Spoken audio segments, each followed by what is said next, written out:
From the Samson Production Studios in the heart of Hazleton, Pennsylvania, it's your News 13. Brought to you by SSPTV and the Standard Speaker.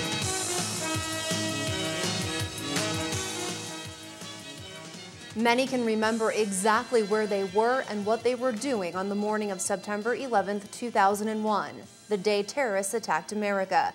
Thousands of innocent lives were lost, many heroes were made, and patriotism was more evident than ever as Americans band together. Today we reflect on the 11 years that have passed since that sad day in history. Good evening and thank you for joining us, everyone. I'm Kristen Bazinski. 11 years ago today, thousands of Americans lost their life in the tragic events of 9/11. The terrorist September 11th attacks by al-Qaeda resulted in almost 3,000 deaths that day alone. 246 victims on the 4 planes, including Flight 93. 2,606 in New York City in the World Trade Center and on the ground, and 125 at the Pentagon. Tonight on News 13, we reflect on that sad day 11 years ago, and we start first at Holy Rosary Church in Hazleton, where over the weekend, hundreds of local emergency workers gathered to pay tribute to the many men and women who died trying to save lives on 9/11. And a special guest from FDNY was back to tell his personal story of survival. Here's Jasmine Brooks.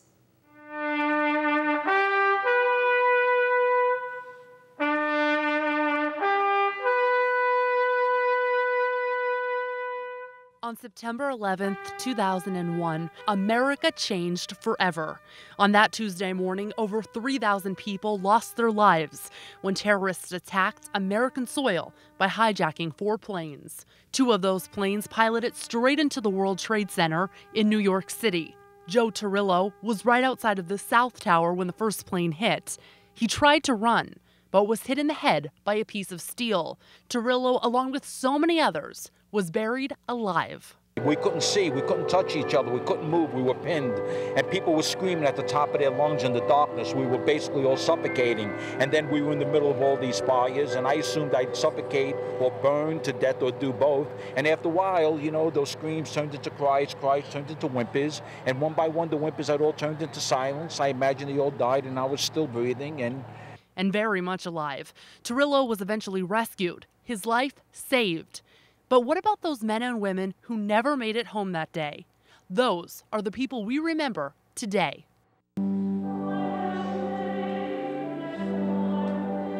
Holy Rosary Church in Hazleton was filled Sunday morning with people who came to remember those who died on 9/11. The Hazleton Fire Department holds this annual observance so that community members and local firefighters can join together and pay their respects. The most important thing is that they were Americans just as we were, and that we always support our brother Americans, and that we never forget them. And that's one thing we will never do, is never forget them and always remember them. Because we should never ever forget that event. It marks the 11th year after the tragic event, and I hope that people do take a moment of silence and prayers, and everybody flies the American flag at half-mast, and if the whole country unites together and does that, there is some closure for the victims' families, there's some closure for the survivors of the 9/11. This is the United States of America. We're rebuilding, and that feeling of rebuilding and patriotism needs to be remembered. It's not a day anymore to just sit and mourn about those that passed. Yes, we're going to remember them, but it's also time to continue this great country moving forward. Sunday's memorial mass was led by Reverend Brian Clark, who recently took over as pastor of Holy Rosary Church after the death of Reverend Patrick Ginello. Father Pat, as many called him, was not only a big part of the memorial mass, but a big part of the community. Father Pat was truly, he's one of a kind. He really, truly loved the fire department, and he really enjoyed doing this 9/11 Mass every year with us. He's been doing it for, like I said, 9 years, would have been 10 years this year. And he just really was like a kid on this with this Mass. He really, I think everybody in Hazleton knew Father Pat. In addition to the death of Father Pat, Leo Valovich, who served as the Master of Ceremonies, also passed away this year. Gregory Matz took over for his friend. Anytime you try and fill in for Leo, regardless of what it is, they're very big shoes to fill. He was a magnificent man. He loved radio. He loved speaking. Anytime he had the opportunity to speak and help someone, he enjoyed it. Sunday's Mass was dedicated to the memory of the 343 firefighters who made the ultimate sacrifice on that Tuesday in September, and for every life that was lost that day. Today marks 11 years of remembrance, respect, and hope. We are proud to be Americans. We live in the greatest country in the world. Oh, I love America. There's more opportunity here. Oh my, I mean, there's just so much pride and patriotism involved in being American. We're free. I wouldn't have any other way than being American. That's the only way I would like to be, and I'm happy to be an American. And God bless America. Reporting for News 13, Jasmine Brooks, Hazleton. Jasmine, thank you. Well, many can remember exactly where they were and what they were doing when they first heard or saw what was happening on September 11th, 2001. It's a day we will never forget, and a day that forever changed America in many ways. From airport security to our brave troops fighting back against the terrorists overseas, to a new look to that famous skyline in New York City. And the list just goes on and on. So tonight we ask our viewers, in those famous words of country singer Alan Jackson, where were you when the world stopped turning? At this morning's breakfast table, both my wife and I were reminiscing where we were on that day and how it impacted us and how it impacted our children and our lives. It was a terrible day.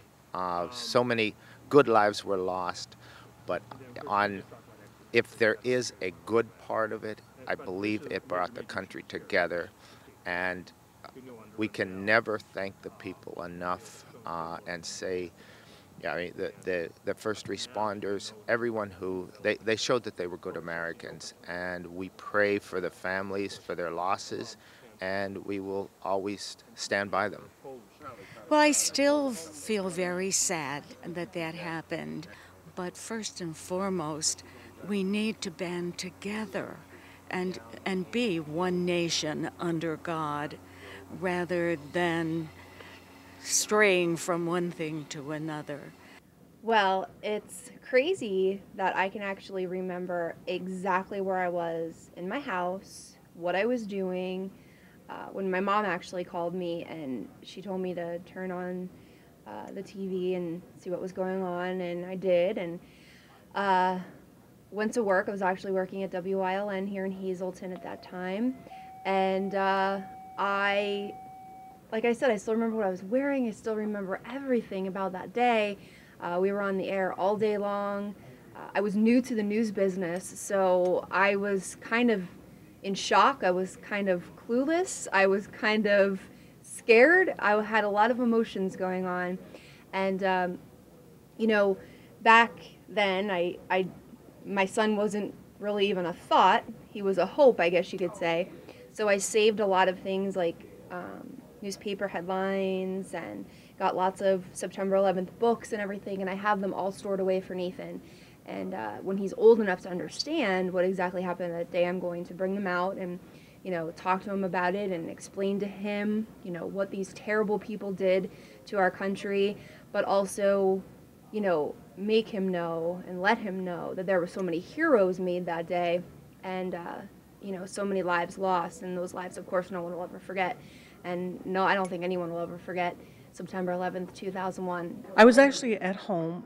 We were packing for my husband to leave on a business trip to Germany that morning. We were getting ready to leave in about an hour to take him down to Philadelphia International Airport to get on to board. And my sister-in-law called and said, "You better turn the TV on." And we did, and like I said, I'm sure like we did with all Americans, we just gasped.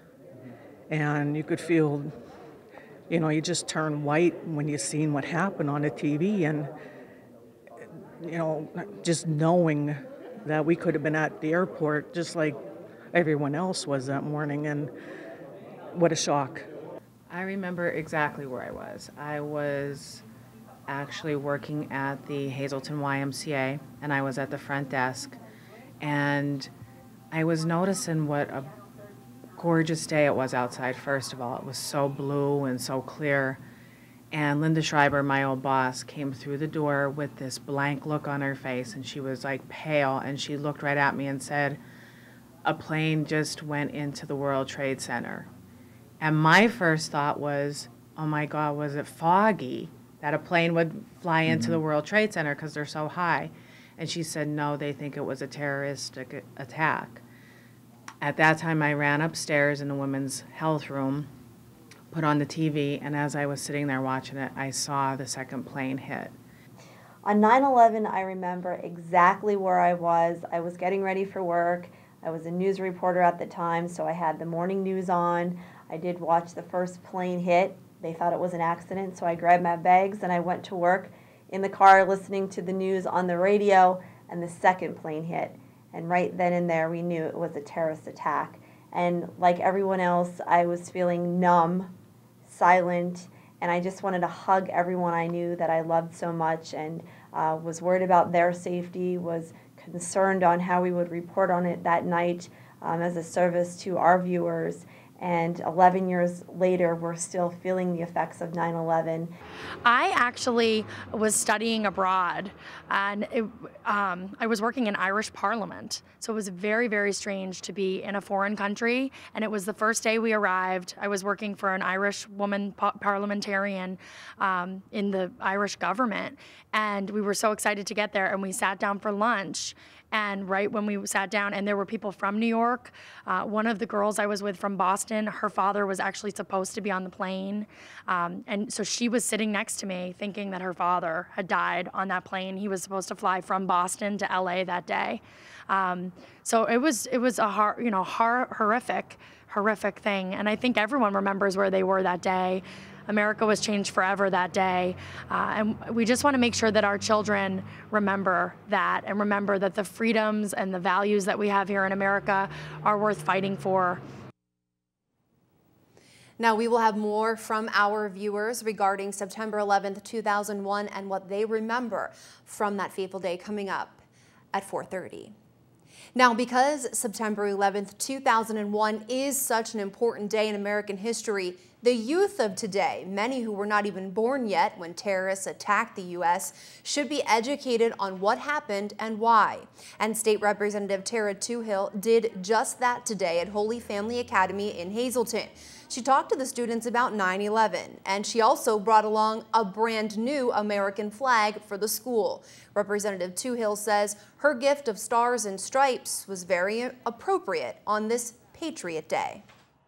Our flag was in need of replacement. It was tattered from the weather, and it was so appropriate to have her come on 9/11, the anniversary of 9/11. We're very honored. Yes, the students were very excited. Our fourth grade students have learned a lot about social studies and the effects of wars on the world, and so today was a very big highlight in their history lessons. And Tara Toohill did teach them a lot about 9/11 and the pride that we take in America for our freedom. The children were so engaged, and it's interesting to see what they know about it, because these children weren't alive when 9/11 actually occurred. But it's so important to talk to them about it and remember the fallen people, remember the lives that were lost, and remember that attack on America. And it was really special because the children then, we had a flag come down out of a window and they pledged allegiance to the flag. And I just think all around it was a really good experience for the kids. It was really enjoyable. The fourth graders enjoyed the lawmakers' visit and asked many questions, not only about September 11th, but also about the government. Many asked why the terrorists attacked America, and the students were also very happy to have a brand new American flag, which will hang outside the school along Laurel Street. Coming up tonight on News 13, we take a look at the forecast, and Fred has sports, of course, plus Hazleton City Council is in need of a new member. We'll explain. Also ahead tonight, a local cutie is making it big on national TV as the search is on for the cutest kid in America. How you can help Lauren win that challenge. Stay with us. SSPTV Sports on News 13 with Fred Barletta Jr. The swimming pool down at Hazleton Area High School with the winter time. That's when the boys and girls swim teams go into competition, of course. But last couple of years, right now, during the fall, we get some water polo. You know water polo got real famous during the Olympics. Well, we do it right here in Hazleton. You might want to get down and catch one of those. But team's been off to a fairly decent start. Now, over the weekend, they competed in the prestigious Screamin' Eagle tournament, and they did okay against some pretty tough competition. First of all, on the girls' side, Hazleton got by Erie McDowell. That's always one of the tough athletic teams in the state. They then got upended by Villa Maria, and they also lost to Fairview. Then they had a showdown with North Allegheny, and they came up short there. Now, you could see in a lot of those games, they were right there. They beat McDowell, close one with North Allegheny. On the boys' side of things, well, the Cougars, thanks to Troy Valkuski's 6 goals, they knocked off Erie McDowell as well. But the other school from Erie would extract a little bit of revenge. That's Erie Cathedral Prep. You remember those guys? Yeah, they're the Ramblers that knocked the boys basketball team out of the state championship many years ago. Well, they came back to haunt the Cougars again, this time in water polo. In a real tight one, North Allegheny edged Hazleton area 14-13. So you want to get down, as we said, see some water polo. If you enjoyed it in the Olympics, you'd really enjoy watching it live right here with our own gang playing. Now, let's go from water polo, dry off, that's it, get the towel around you a little bit, go into the gym for some volleyball. The MMI Lady Preppers, straight set winners over Coughlin. Nice win for them as Kristen Purcell had 40 service points. Down in the Schuylkill League, Shenandoah Valley did the same thing. Straight sets over the Golden Bears of Mahanoy area. Meanwhile, field hockey yesterday, the good news is the Hazleton area Lady Cougars got a goal and had one of those. The bad news is Coughlin scored 5 of them. So Coughlin comes away with a win, 5-1 in field hockey. Soccer, Tunkhannock all over MMI by a score of 10-1. Girls, Pittston, 15-0 over MMI. Schedules today look like this, an active calendar all over the place. Start with boys soccer. Dallas, they're playing right now down in Hazleton area boys. Pine Grove, North Schuylkill, Tamaqua, and Jim Thorpe. On the tennis courts, Jim Thorpe and Tamaqua are tangling. Water polo, Hazleton area is up in Plymouth. They're taking on Wyoming Valley West. In volleyball, Pottsville at North Schuylkill, Jim Thorpe at Tamaqua, and North Pocono is in town to take on the Hazleton area Lady Cougars. Minor League Baseball, the Akron Arrows advanced through the first round in Game 1 of Round 2 tonight against the Trenton Thunder. That's the AA team of the New York Yankees. Game 1 will start a little after 7 tonight out in Ohio. Major League Baseball, for the first time since his call-up, Russ Kanzler went hitless. You could tell. You go hitless and your average drops to .333. You've been often doing well, but Kanzler and his Indians just could do nothing last night with Minnesota. They lose 7-2. Hey, you know, you might want to start thinking about heating your home this winter. You could do it for less with American Premium Coal Sales. They offer locally mined quality anthracite at a very, very fair price. It's available for pickup or delivery. And you know, if you order 6 tons or more, you'll qualify for a $10 per ton discount. Now, want more information? You got to contact American Premium Coal Sales. There's the number. It's even toll-free if you're outside of the area. And they're there Monday through Friday, 7 to 4. There's their Saturday hours. Boy, can you beat good old-fashioned anthracite coal to heat your home. Good evening, everyone, and here's tonight's social news for tonight. Happy 19th birthday to Matthew Barletta. This wish comes with love from your family and friends. Tonight's Talk of the Town report, a Trainworks Festival will be held this weekend, September 15th and 16th, behind the Weatherly Borough Building. Over 40 vendors with craft food and a Chinese auction will be present.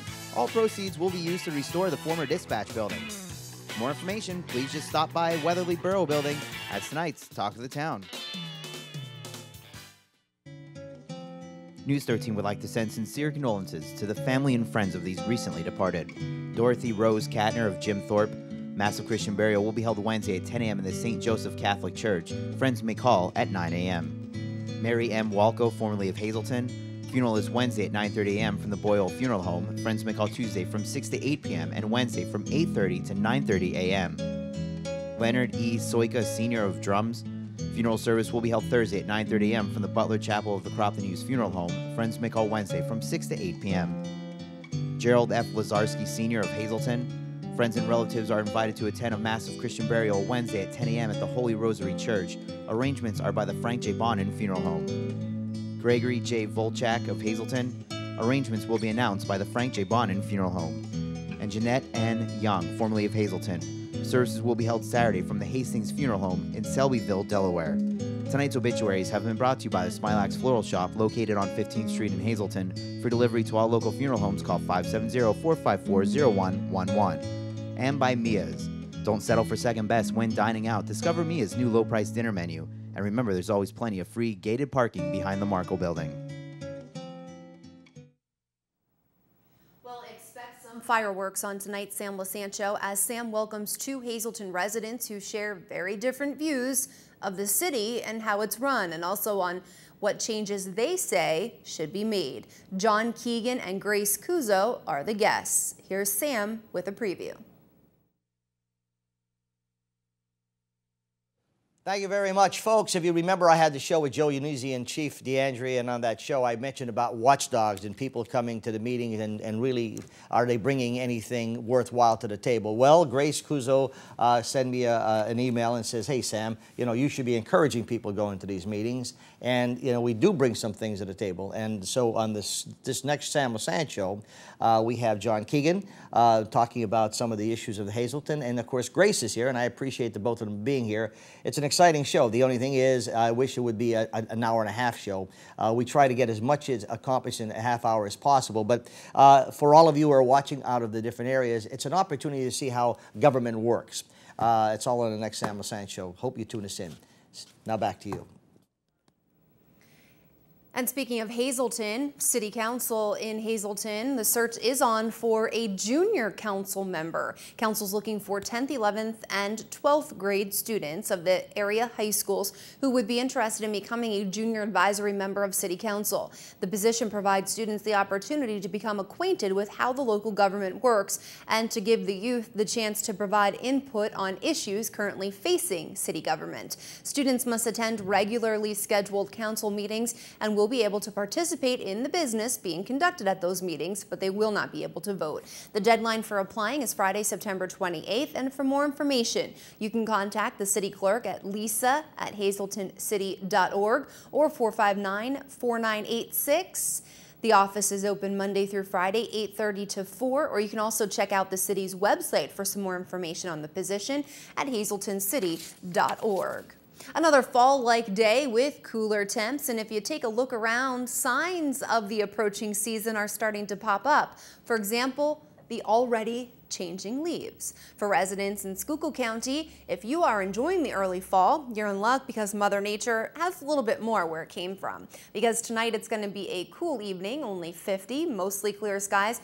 And for your Wednesday, which I remind you is halfway to the weekend, it'll be sunny skies and still a little cool, but maybe a little warmer than the last few days with a high up to 77 degrees. Tonight's creative condition comes to us from Holy Family Academy student Joshua Hagenbaugh, who says, "Here comes the sun," and it was quite bright out today in the greater Hazleton area. But as we take a look at tonight, we're going to see the sun go away, but we see clear skies and a low down to 52. On your Wednesday, it'll be sunny and bright and much like today with cooler temps and a high of 74 degrees. Well, one Greater Hazleton family is spending the week in the Big Apple. The Shady family was invited to New York City as special guests of Live with Kelly and Michael.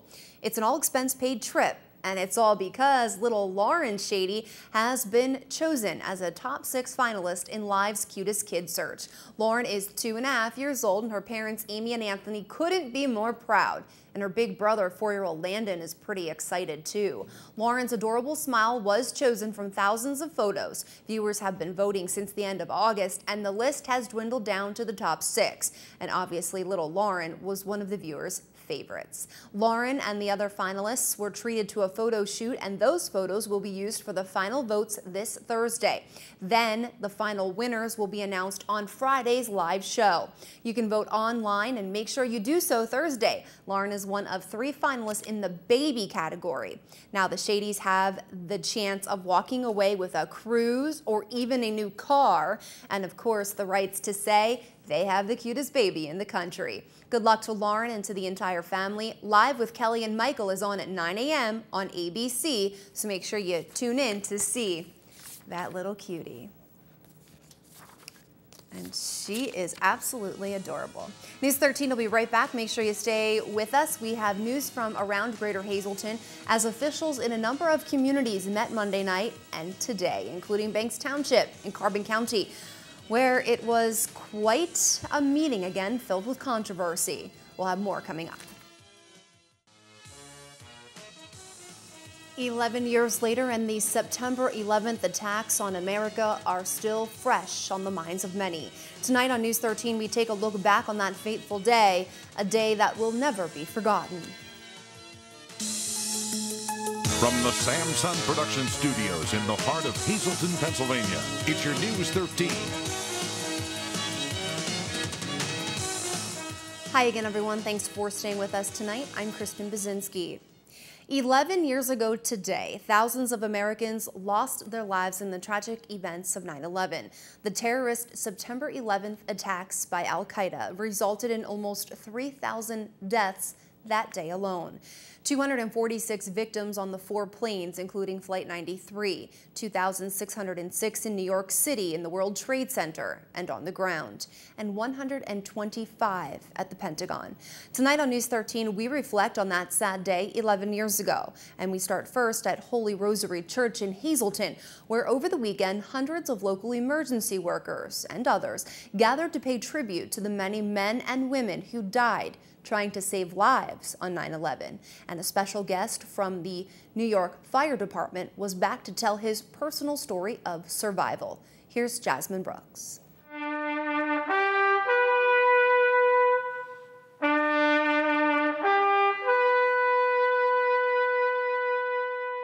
On September 11th, 2001, America changed forever. On that Tuesday morning, over 3,000 people lost their lives when terrorists attacked American soil by hijacking 4 planes. 2 of those planes piloted straight into the World Trade Center in New York City. Joe Torrillo was right outside of the South Tower when the first plane hit. He tried to run, but was hit in the head by a piece of steel. Torrillo, along with so many others, was buried alive. We couldn't see, we couldn't touch each other, we couldn't move, we were pinned, and people were screaming at the top of their lungs in the darkness. We were basically all suffocating, and then we were in the middle of all these fires, and I assumed I'd suffocate or burn to death or do both. And after a while, you know, those screams turned into cries, cries turned into whimpers, and one by one the whimpers had all turned into silence. I imagined they all died, and I was still breathing and very much alive. Torrillo was eventually rescued, his life saved. But what about those men and women who never made it home that day? Those are the people we remember today.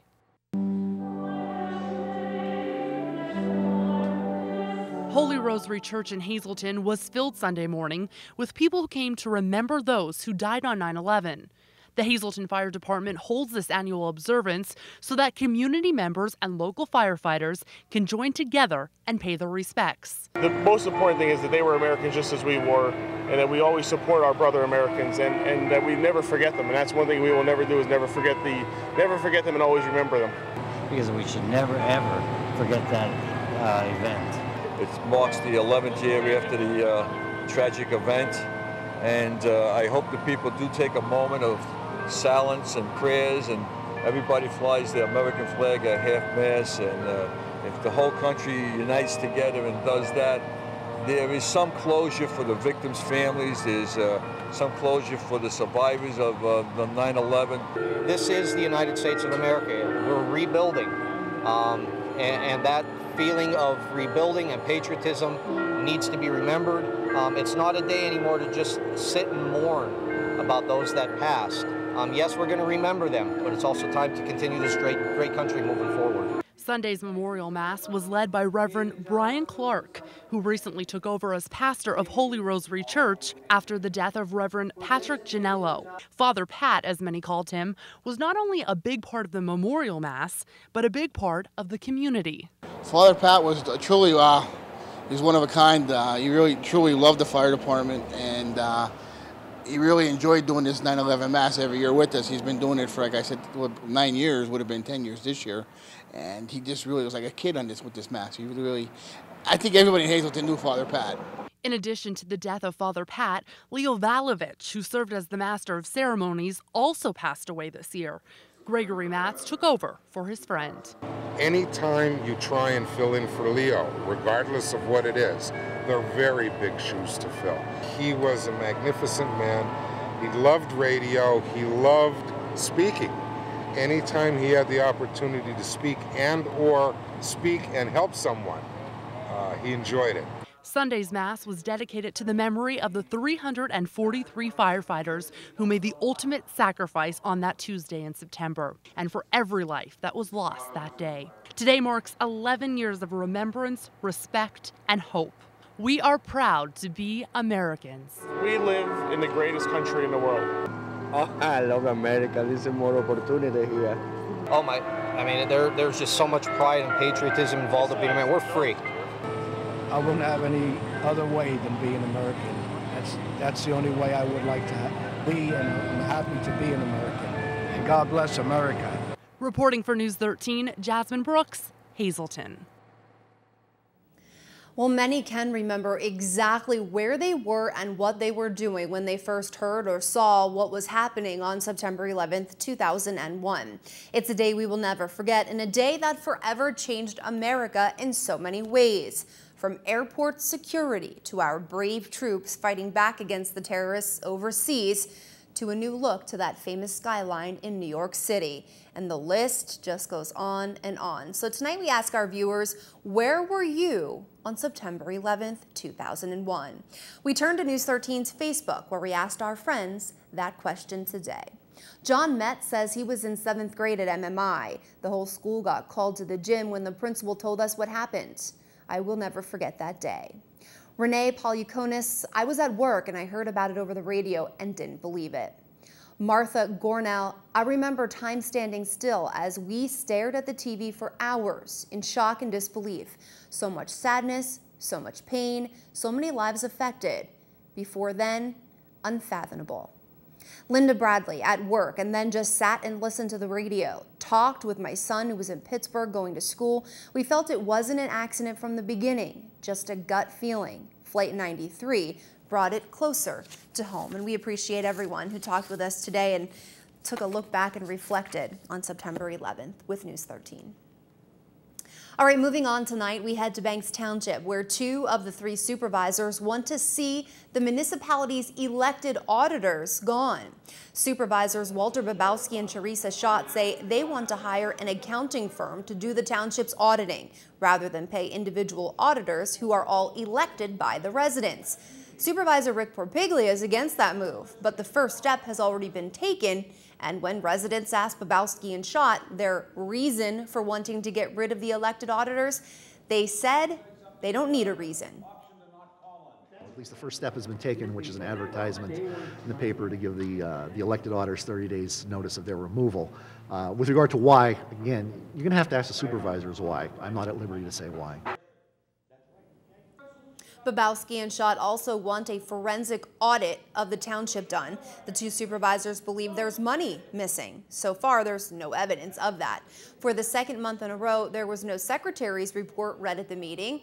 Whose fault is it? Well, it depends on who you ask. Supervisor Rick Porpiglia pointed the finger at Babowski. However, Babowski said he was too busy with other township work to complete the report. And finally, Supervisor Porpiglia asked Babowski and Schott why he was denied keys to the township building, but the two of them have keys. Babowski and Schott say Porpiglia has no reason to be in the building, even though he holds the same job as them. It's safe to say the fireworks continue in Banks Township.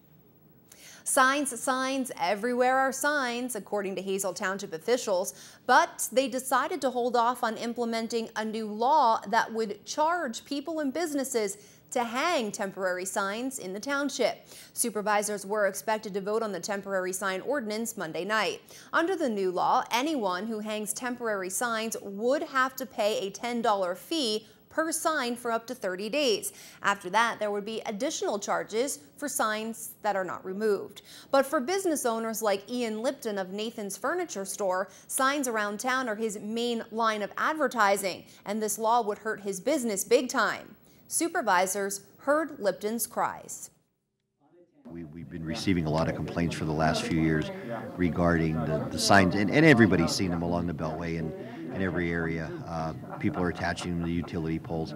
So our zoning office did some research along with from PSATs, and she had taken some of the best of the ordinances and combined them to try to do some regulation at this point.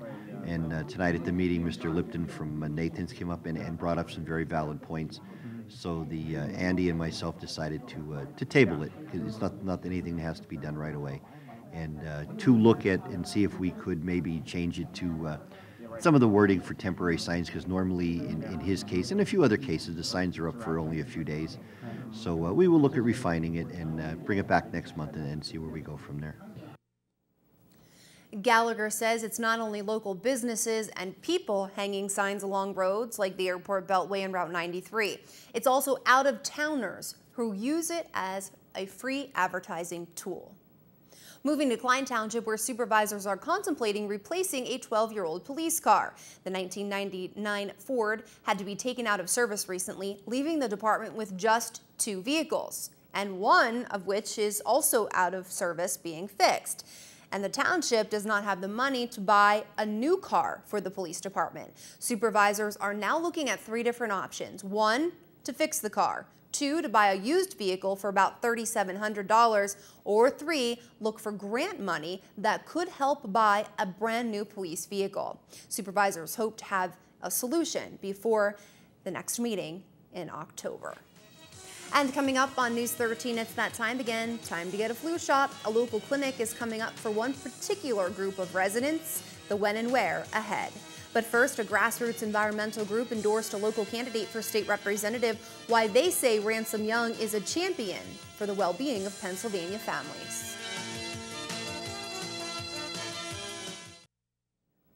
As the November general election draws near, one of the big races folks in Greater Hazleton will have their eye on is that for state representative in the 116th district. Butler Township Supervisor Ransom Young wants the job of current Representative Tara Toohill. On Tuesday, the nation's largest grassroots conservation organization endorsed Young for the job, saying he is a champion for the environment. Young accepted the endorsement from the Pennsylvania chapter of the Sierra Club in Drums Tuesday morning, where the Jetto Tunnel reaches the Little Nescapec. Now, the club's political chairman, David Bynum, told News 13 that Young, who is a farmer, will be a champion in the fight to protect the health and well-being of Pennsylvania families. I've dedicated to make sure that the environment stays very well. We put our property, more than 100 acres, into the ag land security so that it can never be developed. I've worked with the township to put stormwater management ordinances in effect so that no more water would run off of a developed parcel than it had prior to development.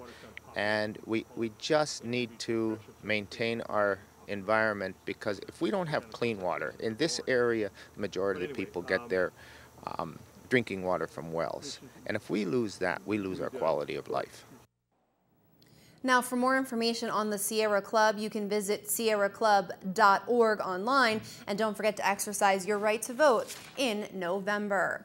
Well, we all know that the best way to reduce the effects of the flu is to get that all-important flu shot. Vaccines are safe and effective, and on Monday, September 17th, from 1 to 4 in the afternoon, a free flu shot clinic will be available for active, retired miners, and their spouses at the 15th Street Cancer Treatment Center at 15th and North Church Streets in the city. The flu shot clinic is sponsored by the Pennsylvania Department of Health and Hazleton General Hospital. Again, that clinic is Monday, September 17th, 1 to 4. For anyone else wishing to get a flu shot, you can call your family physician, or many pharmacies are also offering the vaccine. All right, stay with us tonight on News 13. Freddie B's in with the latest from the sports world. And also ahead, we'll get a check on the forecast. Will the rest of the week be as nice as today? Will it be more like fall, or will the summer conditions return? Another fall-like day with cooler temps, and if you take a look around, signs of the approaching season are starting to pop up. For example, some of the leaves are already changing out there. For residents of Schuylkill County, if you're enjoying the early fall, you're in luck because Mother Nature has a little bit more where it came from.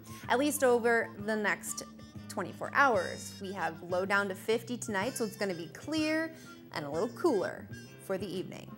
And here we go, look at that sunshine. I'm loving these temporary graphics, guys. The sun with the Mr. Sun with the sunglasses on, love it. 77 will be our high in Schuylkill County on Wednesday, 52 for a low on Wednesday evening. Thursday, sun shining again, bit warmer, 80 degrees, 78 on your Friday, and it's looking like a beautiful Saturday, 76 will be our high. A little bit of clouds mixed in with that sunshine.